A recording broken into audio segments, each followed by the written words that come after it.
আমাক বেলেগ হ'বলৈ নকবি মা। আমি ইজনে আনজনক ইমানেই ভাল পাই পেলালো, আমি এতিয়া বেলেগকৈ থাকিব নোৱাৰা হৈ গ'লো।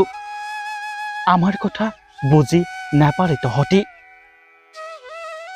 এটা অতি কৰুণ ঘটনাৰ সংঘটিত হৈছে এইখন অসমৰে নলবাৰীত।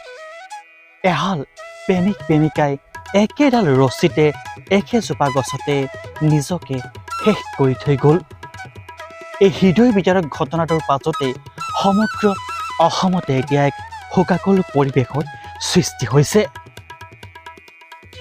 কান্দোনত ভাগি পৰিছে দুয়োখন ঘৰৰে পৰিয়াল।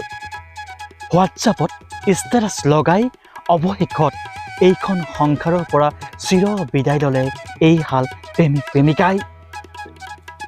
প্ৰেমজনিতৰ কাৰণতেই মৃত্যুক সাৱটি লৈছে বুলি এতিয়া স্থানীয় লোকে সন্দেহ প্ৰকাশ কৰিছে।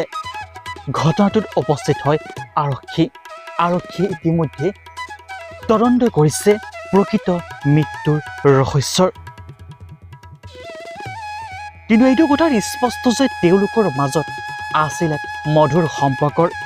কিন্তু কিবা নহয় কিবা, কাৰোবাৰ নহয় কাৰোবাৰ হেঁচাতে এইখন সংসাৰৰ পৰা চিৰ বিদায় ল'লে।